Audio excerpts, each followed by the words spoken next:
ជំរាបសួរបងប្អូនទាំងអស់គ្នាសូមស្វាគមន៍មកកាន់ប្រព័ន្ធគ្រប់គ្រងគណនេយ្យ SQL ERP នៅក្នុងវីដេអូនេះខ្ញុំនឹងបង្ហាញពីរបៀបក្នុងការចេញ invoice នៅក្នុងប្រព័ន្ធរបស់យើងតែមុននឹងឈានទៅដល់ការចេញ invoice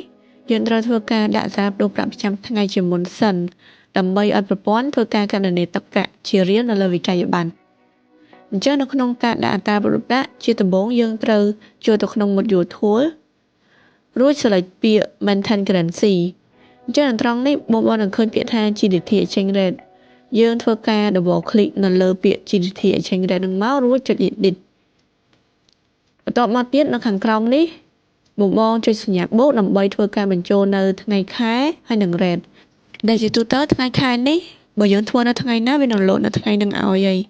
អញ្ចឹងបន្ទាប់ពីយើងធ្វើការដាក់ថ្ងៃខែហើយនិង rate រួចអស់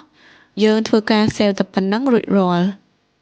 ហើយជំហានបន្ទាប់ទៀតយើងធ្វើការចេញ invoice ម្ដង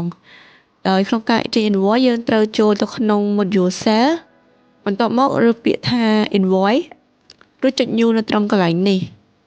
អញ្ចឹងនៅក្នុងការចេញ invoice យើងត្រូវដឹងថាតើព័ត៌មានអីខ្លះដែលយើងត្រូវការដែលជាទូទៅមានដូចជាឈ្មោះអតិថិជនឈ្មោះទំនិញ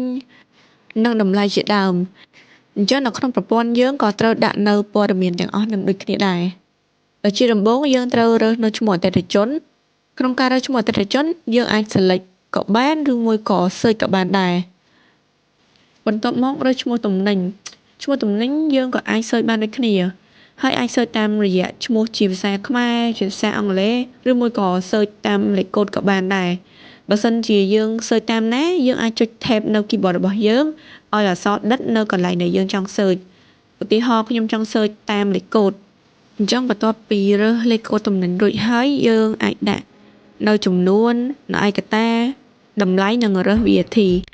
ហើយ system នឹងធ្វើការគណនា subtotal ឲ្យយើងនៅកន្លែងនេះមួយវិញទៀតបើសិនជាមាន item ចាប់ពី2ឡើងយើងក៏អាចចុចសញ្ញាបូកបន្ថែមកន្លែងនេះរួចបំពេញតាមនឹងដូចគ្នាបន្ទាប់មកនៅខាងលើនេះវិញសម្រាប់ដាក់ជា description ឧទាហរណ៍ចំណូលពីការលក់ទំនិញហើយកន្លែងនេះ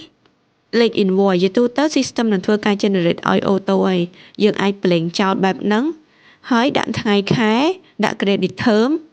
agent បើសិនជាមានបន្ទាប់មកចុច save ជាការស្រេចហើយយើងក៏អាច save invoice របស់យើងចេញជា PDF ផងដែរអញ្ចឹងដើម្បី save យើងចុច preview នៅត្រង់កន្លែងនេះដើម្បីពិនិត្យថា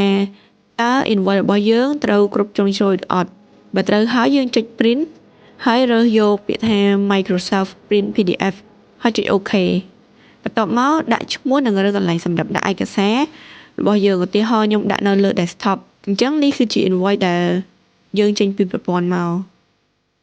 ជាចុងក្រោយបើសិនជាបងមានចម្ងល់បន្ថែមបងអាចធ្វើការឆាតសាកសួរនៅក្នុងក្រុម Telegram ឬមួយក៏ join channel Telegram និង follow page ដើម្បីទទួលបាននូវចំណេះដឹងបន្ថែមទាក់ទងជាមួយនឹងការប្រើប្រាស់ប្រព័ន្ធ SQL នេះផងដែរ